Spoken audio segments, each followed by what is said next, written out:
షేక్ అన్వర్ గారి millionaires wealth creation workshop November 20న నిర్వహిస్తున్న ప్రోగ్రాంలో జాయిన్ అవ్వాలనుకుంటే వెంటనే సంప్రదించండి.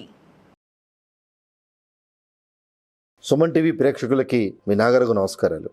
భారతదేశంలో ఈరోజు ఎక్కువ కేసులు ఎక్కడ పెండింగ్ ఉన్నాయి అనే స్టాటిస్టిక్స్ తీసుకుంటే, నేను గతంలో కూడా చాలాసార్లు ఈ విషయం సుమన్ టీవీ ప్రేక్షకులకి ప్రస్తావించడం జరిగింది. ఫ్యామిలీ మ్యాటర్సే ఎక్కువ కనిపిస్తున్నాయి.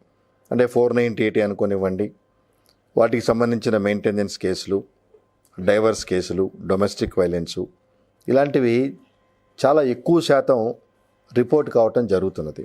సో అలాగే వీటి రిజల్టు, వీటిల్లో కన్విక్షన్ పడే రేటు కనుక చూస్తే నాట్ ఈవెన్ 10%, నాకున్న సోర్స్ని బట్టి. ఎందుకు ఈ రకంగా కేసులు మొదట్లో వేసి, అంటే ఒక 498 డౌరీ హెరాస్మెంట్ అనేది చట్టమే భార్యలకి వెసలుబాటు కల్పించింది. ఎలా అంటే భర్త తాలూకు బంధువులు అనే వెసలుబాటు కల్పించినప్పుడు వీళ్ళందరి మీద కేసులు పెడుతున్న సమయంలో, అలాగే మీ గతంలో కూడా చాలాసార్లు చెప్పే అందరికీ తెలిసిన విషయమే, ఇది కాగ్నిజబుల్ అఫెన్స్. ఈ కాగ్నిజబుల్ అఫెన్స్ అంటే కేసు డైరెక్ట్గా పోలీస్ స్టేషన్లో ఇస్తే పోలీసులు కోర్టు పర్మిషన్ లేకుండా దీన్ని రిజిస్టర్ చేస్తారు. సో ఇలాంటి వెసలుబాటు ఉన్న 498Aకి ఖచ్చితంగా 41A నోటీసు ఇవ్వండి, డైరెక్ట్గా గతంలో మాదిరి అరెస్టు చేయొద్దు అని 2014లో ఆర్నేష్ కుమార్ జడ్జిమెంట్లో సుప్రీంకోర్టు తీర్పు ఇవ్వటం జరిగింది. సరే, అంతవరకు బాగానే ఉంది. ఈ విషయం గురించి, అంటే ఈ 498A సబ్జెక్ట్ మీద గతంలో మన న్యాయ సోదరులు సోదరిమణులు పలు సందర్భాల్లో ప్రస్తావించడం జరిగింది. నేను ఒక అడుగు ముందుకేసి దీనివల్ల జరిగే తీవ్ర పరిణామాలు, అలాగే ఒక భార్యే కాదు, కేసు వేసినందువల్ల భర్త తాలూకు బంధువులు కూడా రకరకాల మానసిక క్షోభానికి గురవటం, సంఘంలో వాళ్ళ గౌరవ మర్యాదలకి భంగం కలగటం, అల్టిమేట్గా ఏం సాధిస్తున్నావు అంటే తగినంత రిలీఫ్ ఈ 498A కేసుల ద్వారా బాధితురాలకి దొరకపోవటం, ఇట్లాంటి విషయాల గురించి మనం చర్చించుకోవాలనే ఉద్దేశంతో it is only an attempt to bring awareness among the public with regard to the filing of 498A and other ancillary cases. So చాలామంది వచ్చే ధర్మ సందేహం ఏంటంటే, సరేనండి కేసు పెట్టారు, 498A కేసు పెట్టారు, పోలీసులు మమ్మల్ని పిలిచారు, అదే సెలబ్రిటీస్ అనుకుందాం, అంటే సంఘంలో గౌరవ మర్యాదలు ఉన్న వ్యక్తులైతే దానికి మీడియా పబ్లిసిటీ ఇవ్వటం తరచుగా జరుగుతూ ఉంటుంది. అలాగే ఇటీవల కాలంలో జడ్జెస్ వాళ్ళ తాలూకు వాళ్ళ మీద కూడా ఈ 498A పెట్టడం అనేది సర్వసాధారణం అయిపోయింది. అంటే జడ్జెస్ అతీతులు అని కాదండి ఇక్కడ నా ఉద్దేశం. సంఘంలో గౌరవ మర్యాదలు ఉన్న వారి మీద కూడా ఈ కేసులు పెడుతున్నప్పుడు ఆ విషయం ఏమాత్రం మీడియా కానీ పబ్లిక్ కానీ తెలిసినా they are making it more publicity. అంటే వారి వ్యక్తిగత గౌరవ మర్యాదలకి కానీ స్వేచ్ఛకు కానీ భంగం కలుగుతుంది. ఈరోజు కేసు పెట్టారు, బాగానే ఉంది. ఈ మీడియా వారు కూడా కేసు పెట్టినప్పుడు చూపించిన ఉత్సాహము, publicity, media coverage end result గురించి చెప్పరు. అంటే కేసు కన్విక్షన్ అయిందా, ఎక్విటల్ అయిందా చెప్పరు. సో ఈ సందర్భాల్లో ఎప్పుడైతే గౌరవ మర్యాదలకి భంగం కలిగే విధానం ఉందో, చట్టంలో ఉంది 498A భార్యలు, బాధితులు వీళ్ళందరూ చట్ట ప్రకారమే ప్రొసీడ్ అవుతున్నారు. కానీ దానిలో what extent the truth prevails అనేది చూసుకోకుండా because of various segments, because of various reasons ఎప్పుడైతే ఈ 498A అనేది భర్త తాలూకు బంధువుల మీద వేయటం జరుగుతుందో, వాళ్ళు రకరకాల, అంటే human dignity is most important irrespective of standard of their life అనేది కాన్స్టిట్యూషనే కల్పించిన ఫండమెంటల్ రైట్. అంటే భారతదేశంలో అతి పేద వ్యక్తికి ఎంత గౌరవ మర్యాదలు ఉంటాయో అతి పెద్ద గొప్ప వ్యక్తి కూడా అలాంటి మర్యాదలు, ప్రాథమిక హక్కులను కల్పించాలనే ఉద్దేశంతో all are equal before law అనే సిద్ధాంతంలో నడిచే వ్యవస్థ మన భారతదేశ వ్యవస్థ.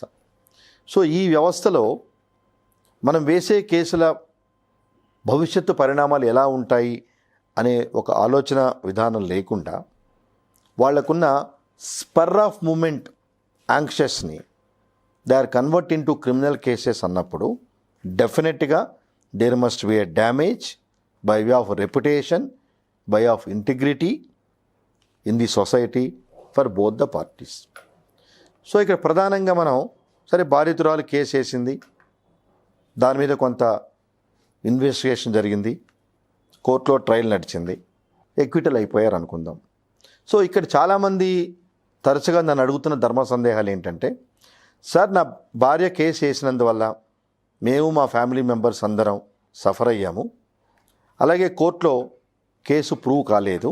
ఇక్కడ ఇంకొక గమనించాల్సిన విషయం ఏంటంటే ప్రేక్షకులు, 498A కేసు మనం పోలీస్ కంప్లైంట్ ఇచ్చినా లేదు డైరెక్ట్గా సంబంధిత మ్యాజిస్ట్రేట్ కోర్టులో మనం ఫైల్ చేసినా, ఒకసారి కంప్లైంట్ రిజిస్టర్ అయిన తర్వాత ఇన్వెస్టిగేషను, ఛార్జ్షీటు, భార్య అంటే విక్టిమ్ తరఫున ప్రాసిక్యూషను, ట్రయల్ నడిపించేదంతా పోలీస్ వారు నడిపిస్తారు.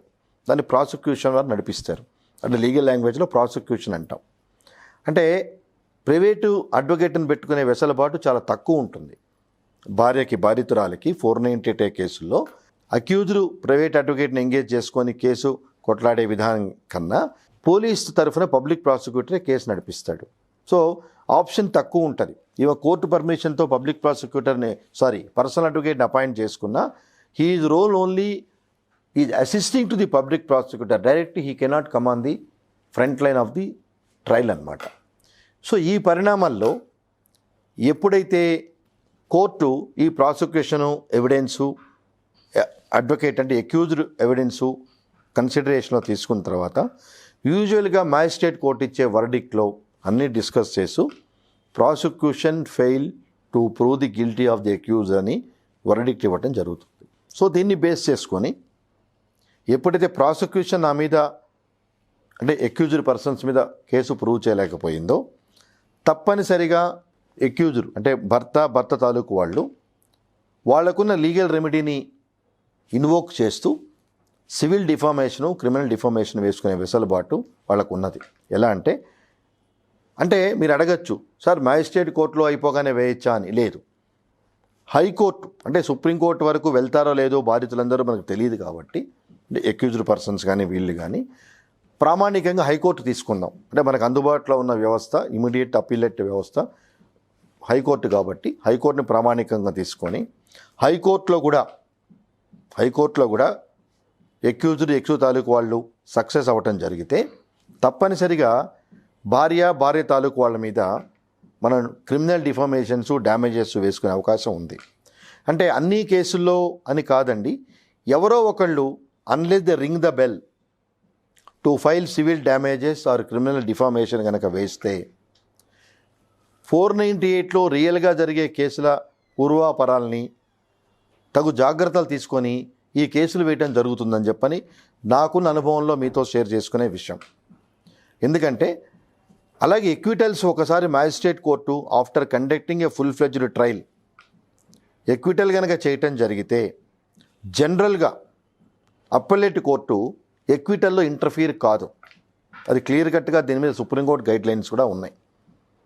After conducting a full-fledged trial, if the accused persons are being acquitted, normally appellate court will not interfere in the acquittal recorded by the trial court. ఇది లా.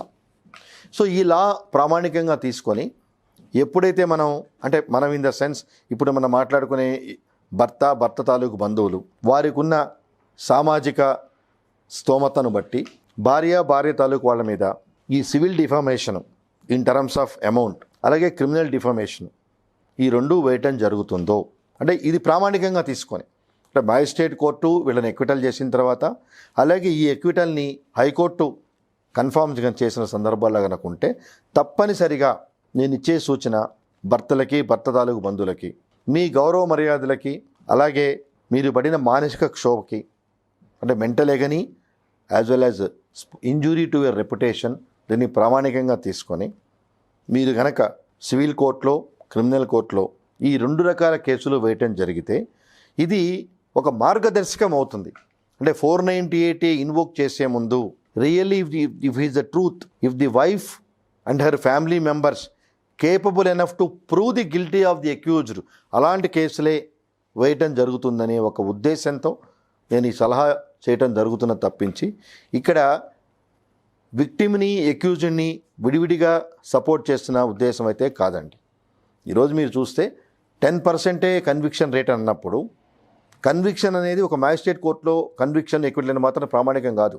High court ప్రామాణికం. Of course వీటిలో supreme court వరకు 498 కేసులు తీసుకు సందర్భాలు ఉన్నాయి, కానీ వాటి శాతం తక్కువ. సో హైకోర్టు వరకు అయితే కంపల్సరీగా ఎవరో ఒక పార్టీ వెళ్తారు. కన్విక్షన్ వాడు డెఫినెట్గా వెళ్తాడు, ఎక్విటల్ వాళ్ళు కూడా వెళ్తారు. కానీ ఎక్విటల్ అయినప్పుడు ఇప్పటి వరకు నాకున్న అనుభవాన్ని దృష్టిలో పెట్టుకొని జనరల్గా అప్పలేట్ కోర్టు ఇంటర్ఫియర్ కాదు. సో అప్పలేట్ కోర్టు ఇంటర్ఫియర్ కానప్పుడు ఎక్విటల్ని లోయర్ కోర్టు చేసిన ఎక్విటల్ ఫైనల్ అనేది అవుతుంది కాబట్టి, సో మీ మీద నేర నిరూపణ లేదు అనే విషయం వచ్చింది కాబట్టి దాన్ని ప్రామాణికంగా తీసుకొని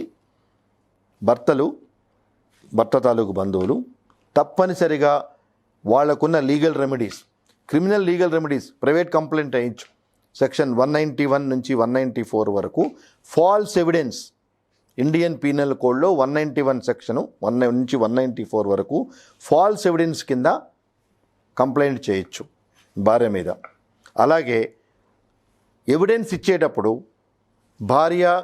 భార్య పేరెంట్సు ఆమె కిత్తండి కింద ఎవిడెన్స్ ఇస్తారు కాబట్టి 120B ఐపీసీ కింద కాన్స్పిరసీ, అంటే వీళ్ళందరూ ఒక కుట్రపూరితమైన వాతావరణాన్ని క్రియేట్ చేసి ఈ రకమైన 498A ఫాల్స్ కేసు పెట్టి వాళ్ళకి ఫైనాన్షియల్ స్తోమత లేకపోయినా, నేను గతంలో అందుకే దీనికి కనెక్టివిటీ కోసం గుర్తు చేస్తున్నా, ట్యాక్స్ ఎవేషన్ పిటిషన్ వేయండి.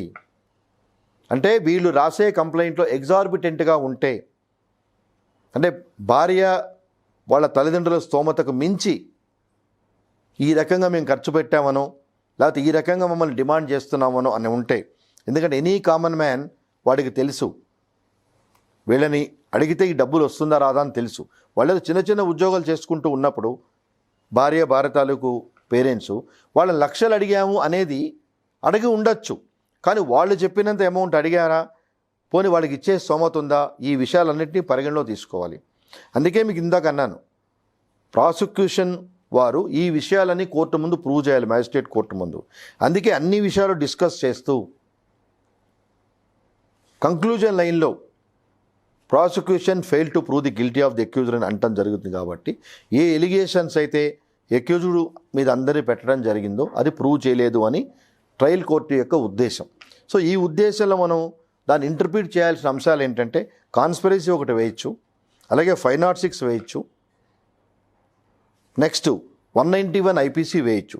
ఈ ఐపీసీ సెక్షన్లు మనకి తరచుగా ఈ ఎక్విటల్ అయిన సందర్భంలో మనం భార్య తాలూకు వాళ్ళ మీద బంధువుల మీద వేయటానికి మనకి ఉపయోగపడే అంశాలు. అలాగే సివిల్ డ్యామేజెస్, ఈ రకమైన కార్యక్రమం అంటే ఈ రకమైన ఫాల్స్ కేసు మా మీద చేయటం వల్ల సొసైటీలో this is how our reputation is got affected. So therefore civil suit is also maintainable for damages. కానీ సివిల్ సూట్లో ఎంత అమౌంట్ అయితే మనం డ్యామేజెస్ కింద క్లెయిమ్ చేస్తామో ఆ అమౌంట్కు తగిన కోర్టు ఫీజు కట్టాల్సింది ఉంటుంది. అలాగే criminal damages, criminal defamation section 500 IPC కింద దాన్ని ఫైల్ చేయొచ్చు. కాబట్టి నేను ఈ కార్యక్రమం ద్వారా భార్యలకి నా సలహా, కేసు వేసే ముందు you see all kinds of conditions whether we are going to prove the case or establish the guilty of the accuse అనే ప్రాపర్ రెమెడీస్ లేకుండా కనుక మీరు ముందుకెళ్తే భర్తల నుంచి ఉత్తరోత్తర మీరు 498 వేయటం కాదు, వాళ్ళకున్న ఈ ఆప్షన్స్ని ఇన్ని రకాల కేసులు మీ మీద వేసే వెసులుబాటు చట్టం కల్పించింది. ఇప్పుడు నేను మాట్లాడేవన్నీ మీ ముందు చట్టంలో పొందుపరిచినవేనండి. దీనిలో నా సొంత విషయాలు, సొంత అభిప్రాయాలు ఏమీ లేవు. బట్ నా సలహా ఏంటంటే, కేసు ఎక్విటల్ అయిపోయినప్పుడు ఆ ఎక్విటల్ని అప్పలేట్ కోర్టు అంటే ఉన్నత న్యాయస్థానాలు కూడా కనుక కన్ఫర్మ్ చేసినప్పుడు భర్తలకి భర్త తాలూకు బంధువులకి మీ మీద ఈ రకమైన న్యాయ ప్రక్రియలు చేసే అవకాశం ఉంది. కాబట్టి think before 100 times you take criminal action against your husband and in laws. కాబట్టి దీన్ని పాజిటివ్గా నేను ఇచ్చిన సలహా సూచనలకు మీరు స్పందిస్తారని, ఎటువంటి నెగటివ్స్ నా సలహాల మీద మీరు ఆపాదించకుండా ఒక సామాజిక దృక్పథంతో చెప్పిన విషయాలుగా పరిగణిస్తారని కోరుకుంటూ నమస్కారం.